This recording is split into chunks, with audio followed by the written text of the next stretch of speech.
Anderson gets the ball. They got it all wrong. Lane with it. No one's going to get the shot. And the Titans win again. Hello and welcome to Thursday Lines. I'm your host, Luke O'Brien, aka OB. Thursday Lines is brought to you by Little Birdie TV, topsport.com.au, Punting Form and Comics Lounge. MG, we say welcome back from the Bull. You're back in one piece. Day one would have been hard to top, but how was the carnival? Yeah, overall it's a great 3 days. Not going to lie. If it's not one of the best sporting events you can go to in Australia, and if you haven't tried it, definitely get down to the Bull. The crowds were enormous. I think a record crowd on the Tuesday. OB must have told too many people, and the convoy of cars going down to see a few good horses win, and the Little Birdie office had a very successful day on day one. Absolutely, and not sure if you read any of the feedback about last week's show. Best show ever is some of the comments. But anyway, as we say, welcome to Toprope. We had it well under control last week, didn't we? We did have it well under control last week. There was some positive feedback, which will no doubt suit your sensibility as well, because south of the border don't seem to take the booing or criticism all that well. Here we go. He's into it already. So we might start on that, actually. Crowd behaviour, booing Buddy Franklin's champions have been booed forever and a day. I just hope it's nothing anything more sinister than that, MG. It's not. It's typical AFL headlines for mine. The media are clipping up the action. We've obviously got nothing better to talk about for the week, and if that's the best they can come up with people who support the game, they've got short memories, both the AFL and the media, and also the clubs, in my opinion. They put their hand out for 2 years of COVID, and the fans got around them, basically kept the AFL afloat. The club's definitely afloat, and then they want to turn around when people who pay good money to go and watch their team play can't even boo the opposition. I put it back on. Why were they booing him? Hey, does it matter? Does it matter? It does to him. No, it doesn't. Yes, it does. No, it doesn't. That didn't affect the big. You think the big? If he thinks it's racist booing, it's racist booing. It's racist booing. Yep. I'd love to know the measure of how people come up in their own minds as booing someone as being a form of racism. Why would they be booing him? It doesn't matter. He's wearing the opposition jersey. They're the opposition jersey. But how many times? But why him? You go to the football. You go to the football. Why don't they boo every player? 100%. He's absolutely destroyed Collingwood over the time. So that's all it is. Haven't seen him play against Collingwood for a decade, and they go out and boo him for an afternoon. He didn't hear it anyway. He's not upset by it. It's other people in the media that's making a big issue of this. If it's because he's the best player and it's got nothing to do with racism, that's fine. But I don't think it does. I think Collingwood fans have got a history of it, and I don't think Eddie Maguire coming out and saying and trying to defend them either is the right way to go about it. I mean, it's unbelievable. You go to the AFL every week, OB, and you don't hear booing at every game from a supporter at some stage during a game is absolutely ridiculous. You're hearing it, but not that loud to an Indigenous superstar of the game. That's I think the issue. I haven't seen this bunny thing. I watch the AFL. I don't care about the AFL. Well, I'll tell you this. You do watch it. I actually don't. I used to, but I don't. But you are entitled to go and boo an Australia. To cloak it, mate. I've done wrong. I am at the forefront. I slam Manly for their behaviours last year. It is ridiculous. Latrell Mitchell gets booed because he's the best player in the game. Latrell Mitchell laps it up. He thrives off the booing. It's not because he's black. They're not booing less talented black players. They boo all the talented players. Paul Gallen copped just as big a boo. You go to a sporting event, booing is part of the event. That is part of going to a sporting event. And you can, if there's racist comments or there's racist things, of course those people should be thrown out. Of course those people should be held to account. But to label all booing racist, I think is ridiculous. Yeah, and I agree with that. Yeah. Well, Toprope, already this year we've had Horn Francis, swapped clubs, gets booed. Ginnivan from Collingwood, he plays up to it, gets booed. That for different reasons, maybe. But in all honesty, if you think either Buddy Franklin has lost sleep over what happened on the weekend, cares about it, and the big Roosters has been strutting around for a decade and a half, you think opposition fans booing him is going to keep him awake at night? Yeah, I just don't think it's for us to tell him how he's feeling. It's a bit like the Adam Goods thing. Adam Goods thought it was racist booing. 100%. So why do the media get out on all platforms and give their opinion on it. Yeah, I don't agree with that. I think the media's gone too far. But if Adam Goods thought it was racist, so it was. We can't tell Buddy it's not racist, but all champions get booed. Did Buddy say it was racist? No, he hasn't. No, he hasn't come out yet. No, he didn't. And I don't think he will. And he won't, because he's played up to the crowd forever, Toprope. So, he's a champion of the game. No one's disputing that. And people who are trying to link that, are out of touch, I think. They're trying to make a story out of nothing. We'll get back to on-field action. Magic round in the NRL, always a huge success. If you play 3 games on one day, you should get a good crowd, and they have. Another good round up there at Suncorp Stadium, Toprope. Yeah, managed to pull off a round without the sanctimony and garbage that we sort of gather around. So it was wonderful stuff. No, there was plenty of good action. He doesn't watch AFL though. I don't, but I like reading the negative stories that Script sends me. I'll do that. I'll do that every day of the week. That's my sport. I've seen your chats. Yes. No, I can't quite lure you in there at the moment, MJ. You started to show the discipline of an OB, just the front foot defensive shot. No, good week, Magic Round. It was, all this talk about leaving Brisbane is utterly ridiculous. Brisbane have done a wonderful job with it. It attracts big crowds every day. It attracts fans from across the country. It's become a real event.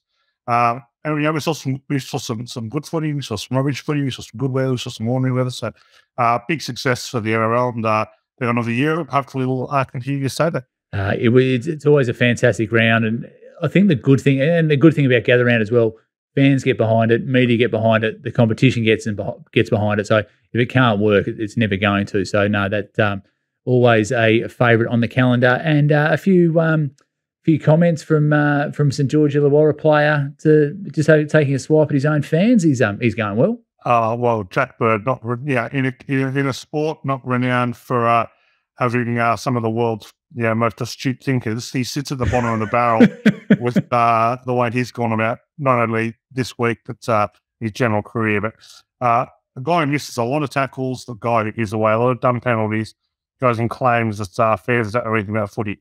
Well, game is built on fans. Not only that, but the argument that you can't know anything about football unless you've played it is one of the arguments that drives me utterly insane. Utterly insane.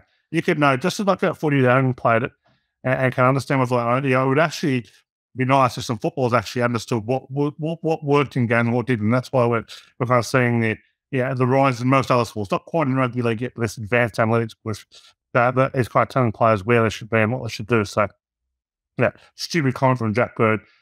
He's off contract soon. He'll do well for final. And Anthony Griffin still lives to fight another day?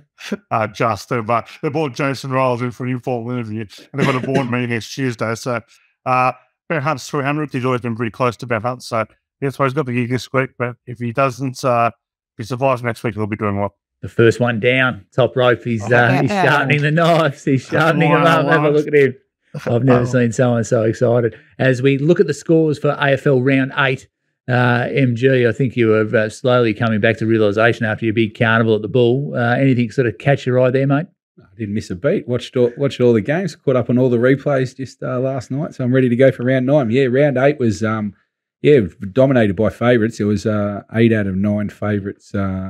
One for the round. So punters have actually getting a hold of the bookies the last couple of weeks now, and it should have been 9 out of 9 favourites. The top game there, we were real keen on Brisbane. I'm not sure how Carlton started favourites. Well, I know why Carlton started favourites, because the modelers this year have got Carlton rating far higher than they're producing, and the market's reflecting that. But on a level playing field, Brisbane should have started favourites, won that game. They were in control most of the night. Carlton continued to disappoint, and hopefully they also do this week, OB, because I'm pretty keen on the Bulldogs this week, getting the job done a little bit later. But the rest of these games, West Coast just non-competitive again, unfortunately. They were okay for 2.5 quarters. They were okay. They just ran out of legs because they've got no talent out there, unfortunately. Still got done by 46 points. It's just it's a worry for both, obviously, West Coast and the AFL, unfortunately, at the moment with Richmond. I think they were 15th on the ladder, getting the job done there. Geelong, Adelaide, good game there. I thought Adelaide were very credible going down to the Cattery, hard place to win with Geelong's dominant record. And they're right, the Crows. Yeah, they're going okay, the Crows. Geelong back on track, sure.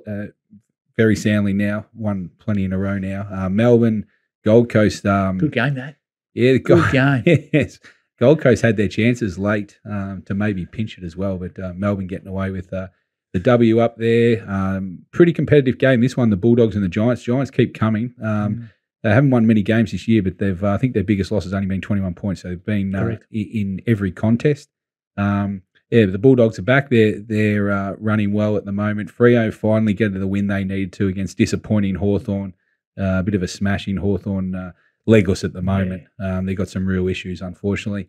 Port Adelaide, Essendon, another close game there. Essendon very competitive. I didn't think they would be. Unfortunately for myself and the few followers that we have, betting that game, we were on the -7, closed 14, and unfortunately Essendon did a bit of damage late and actually had a shot. Their ruckman from 47 metres couldn't make a scoreboard. So, 5-point win there to Port, and pretty ordinary game. Collingwood become very dour the last month in their games, OB. They were very up and down early.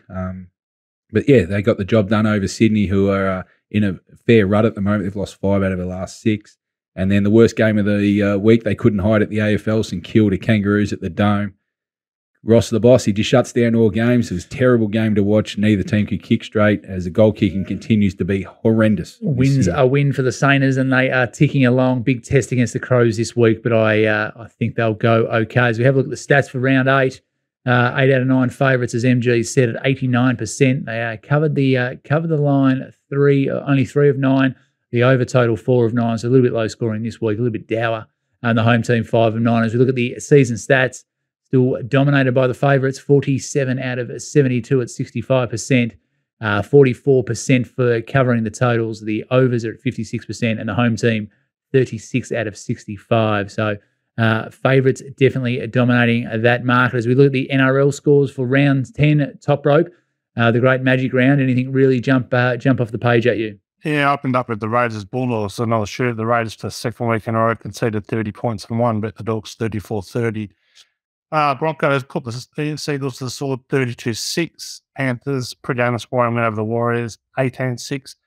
Huge upsets though, kicked off with the Dolphins smashing the Sharks.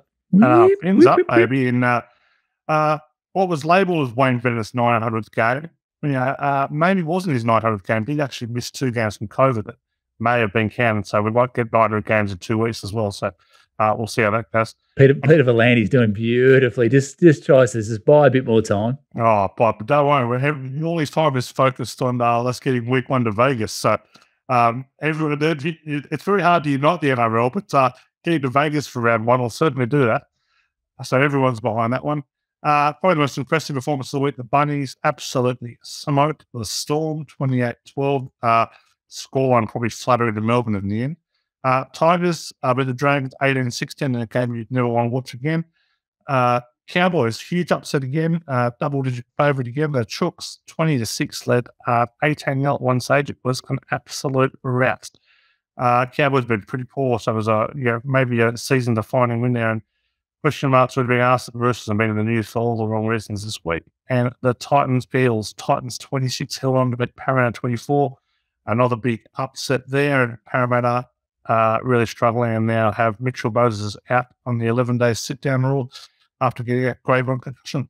That's not going to help them. As we look at the round 10 stats, 4 of 8 favourites at 50%, covered the line only at the 38%. The over total also 3 from 8, and the home win because of Magic Round 2 from 2.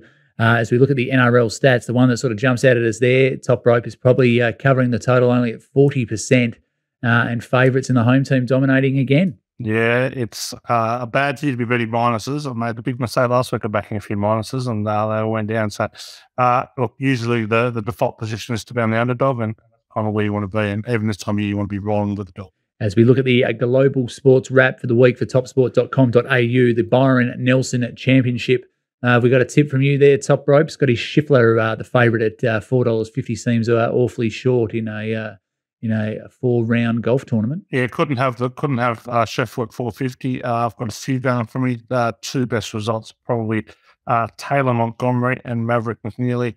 Those are the one close top of the market, probably Tyrrell Hatton as well. As we look at the NBA playoffs at topsport.com.au, the Denver Nuggets, Nikola Jokic and Jamal Murray leading the way there. The Nuggets at 350. 7, the Joel Embiid, James Harden 76ers at 420. The Lakers 440 and the Celtics at 460. The rest in double figures. Any tip from you guys there? I know MG, you like the Phoenix Suns. They're sort of drifting. Yeah, they're struggling. Yeah, a lot of good series going on. It's running deep pretty here, so it's been wide open. And new favourites, the Nuggets now. So yeah, it's wide open. Beautiful. As our NHL playoffs, the Stanley Cup continues as well. The Carolina Hurricanes now favourite at $3.80, but it's a wide open affair there.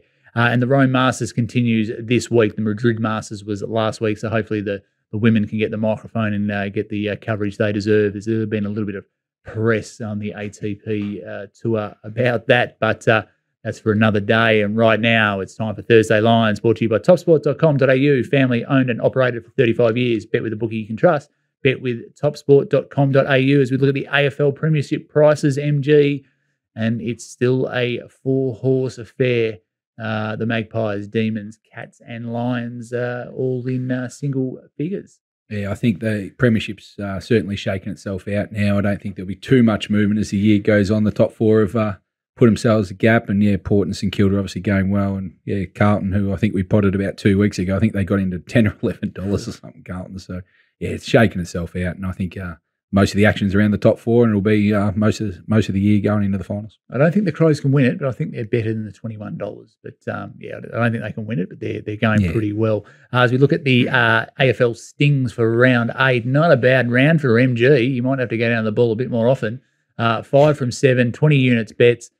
Plus 6.69 and the POT plus 33.5%.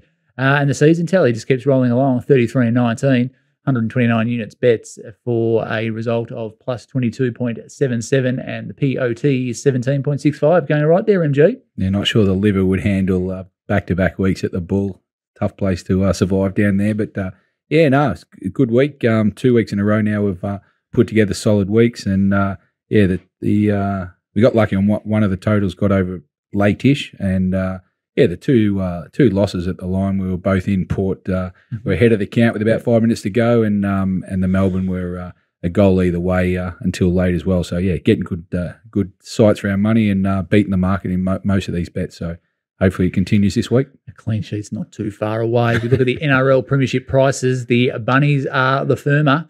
They're into outright favouritism now, Toprope. Up and about, there will be. Yeah, it's South there. Unquestionably playing the best football. Unfortunately, you don't win a premiership in May, but they are absolutely flying at the moment. There's no better team to watch. There's no team playing better.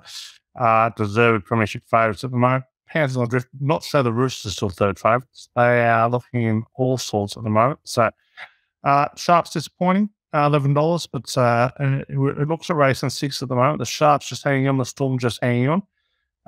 Broncos, of course, their football manager Ben Ikin quit this week as well, so few troubles there. So if you ask me, it's looking a little like a 2-horse run at the moment. Still in the Sharks over the and Tarak Sims has just moved in around the corner from me. Jesus, he's in good nick, but he can't play for the Storm at the moment. He can't get a game.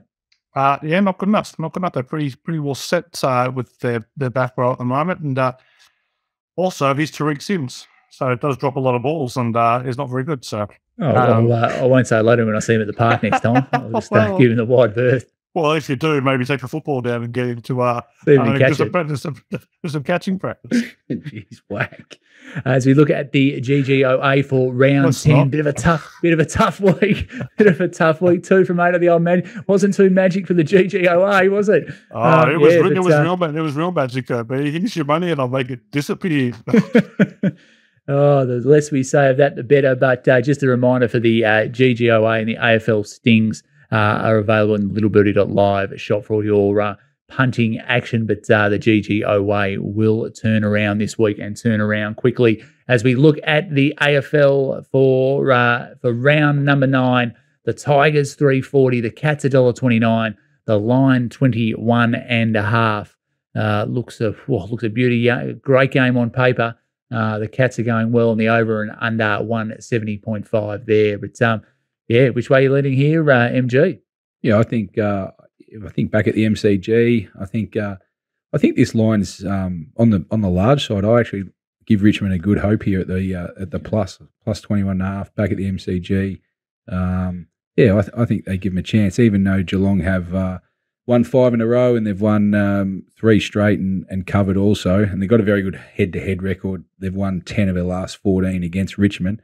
I just think Richmond, big line. They started at plus 23.5. Had an early play there, and it's come down a little. So I'm going to favour that side. And with that total, I think the total's spot on. Couldn't have a play at this stage around the 170. I think that's about right. And I think Richmond are a decent play. As we look at the Panthers and the Roosters, 8 o'clock on Friday night, the Panthers $1.48, the Roosters $2.65, the line -5.5, over under 37.5. At the start of the year, this is one game you would have penciled in as a bit of a cracker at Toprope, but the Roosters are on the nose a little bit.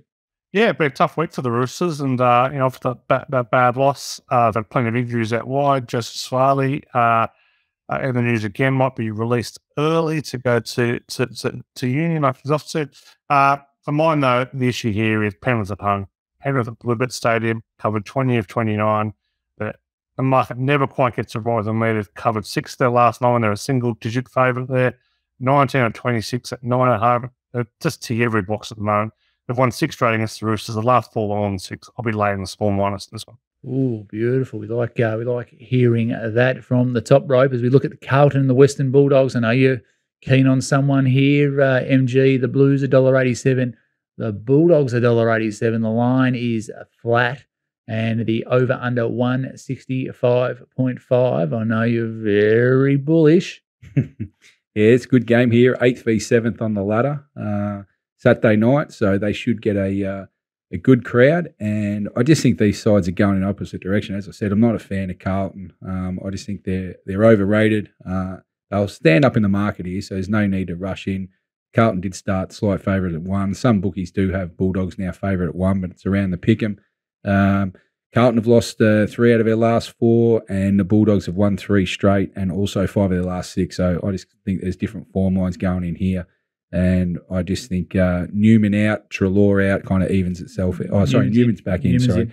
So Bulldogs do lose Treloar, which will hurt. And I just think the Bulldogs are going better. And I think the concern for me is that the 2 twin towers for Carlton have beaten up in the Bulldogs recently. But now they've got Liam Jones. It kind of balances it out for me. So I think they'll win around the middle and get the job done. But I don't think this will be a high-scoring affair by any stretch. The Bulldogs are 3-0 for the unders this year at the Dome, and I just think the 166, 167 that they opened was too high, and I think the total will trend to the under. So Bulldogs and under for me in this game. Beautiful. We like to hear that. Would have got it earlier in AFL Stings if you got that package as well. So good to hear there, MG. As we look at the Raiders and the Eels, this will be a nice chilly affair at the nation's capital on Saturday evening.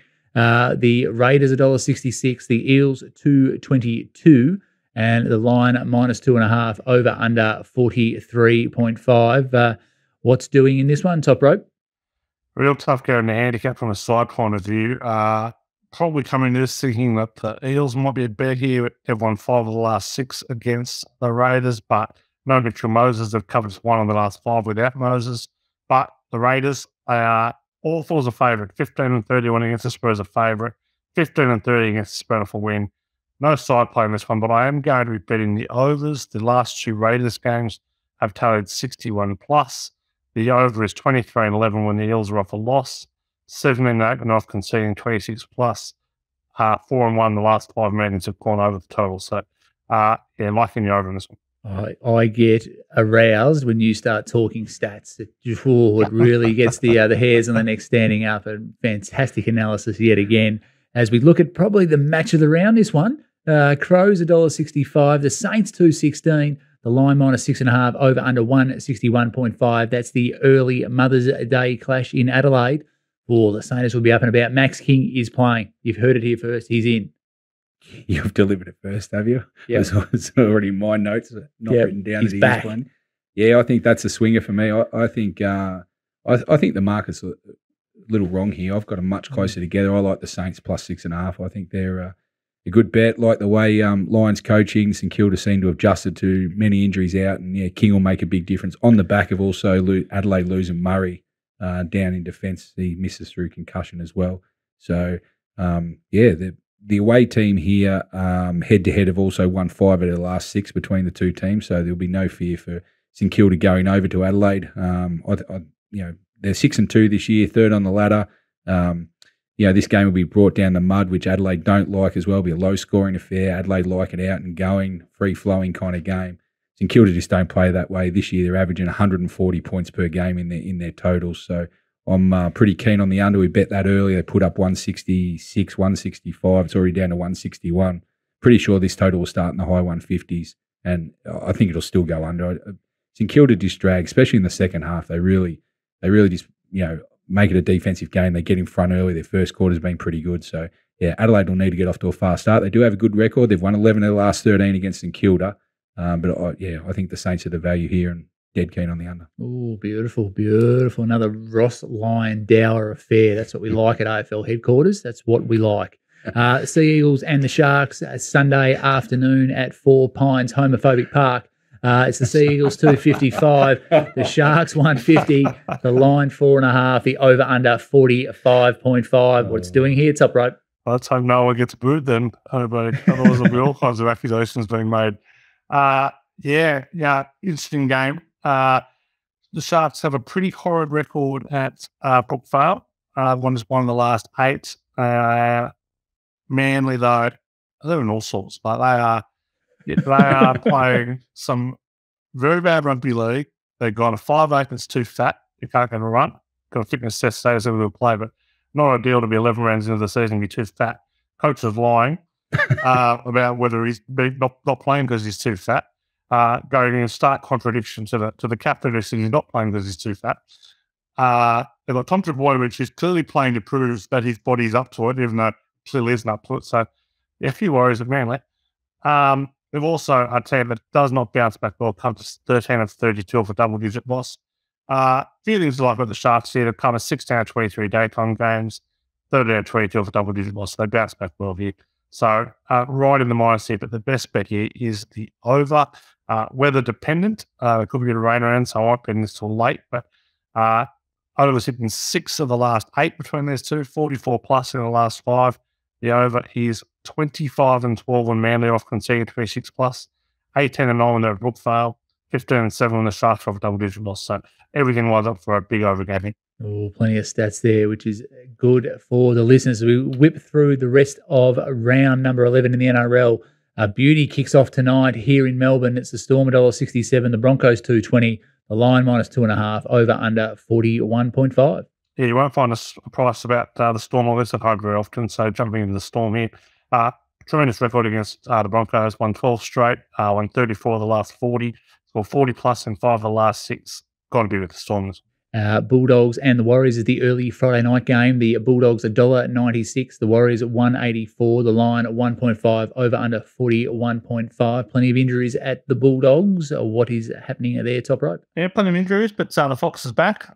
Pretty important for a winger. They doubled their win percentage over the last year when Fox was playing versus when he's not playing. So pretty important. Lean towards the Dogs here. Couldn't bet with any confidence. Been missing form quite a bit, but fancy their better value than the Warriors as favour on the road, but best bet probably the under in this one.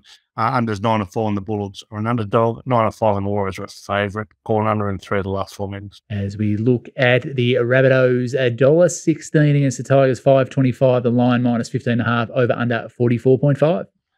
Tremendous bet the money this year. The Tigers got a pretty good wrestling record against them. Come 4 or 5, they've won their last 2, but conditions just lining up for the Bunnies. Daytime footy. They've covered 10 in the last 15 a day. And A-Core, they've covered 8 in at 30. I really like South, Cody, Campbell Graham, Trell. Too many weapons for the Tigers. Beautiful. Keep talking, Toprope. Keep talking. That's fine, but I only charge $4.99 a minute for that kind of content. That's cheap from what I'm used to. So North Queensland Cowboys at $1.47. The St George Illawarra Dragons $2.70. The line minus 6.5, over under 41.5. Which way are you leaning? Tough game. I'm backing the the Cowboys certainly plus here. Look, one of those games, it wouldn't surprise me if they won and won well, or they have mixed in form that much. But I think the value is probably going to be the 13 plus in this one. But yeah, not a lot of confidence. The Knights $1.80, the Titans $2, the line minus 1.5, over under 45.5. That's 2:00 on Mother's Day. Yeah, interesting. Let's split the last 8 down the middle, but the last 4 Newcastle Knights have won. They've scored 30 plus in each. Playing the Knights here, not a lot of confidence, but definitely a bet the over. Looks like good conditions.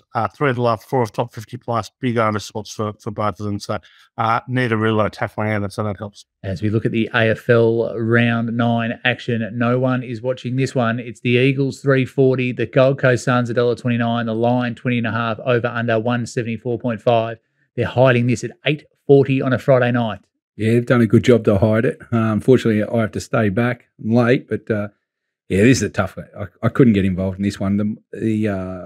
My models kind of spit out the West Coast of the value. There's plus 21.5 around, but yeah, it's a tough game to invest. I think there's better games to invest your money in, but yeah, West Coast have won 9 of the last 10 head-to-head against the two. But they've lost 6 in a row and they've lost 24 of their last 26 matches, West Coast. So I'm hard-pressed to build a too strong a case. I think the total's about right, but I'll be shading to the unders just because it's a night match over there. But if West Coast don't turn up, it could be witches' hats. So if Gold Coast don't win this, Jesus. Yeah, not a game I want to get involved in, OB. Sydney and the Dockers at the SCG on Saturday afternoon. The Swans $1.29, the Dockers $3.40, the line minus 21.5, over under 166.5. The Dockers look like they're getting better, and the Swans are going the other way.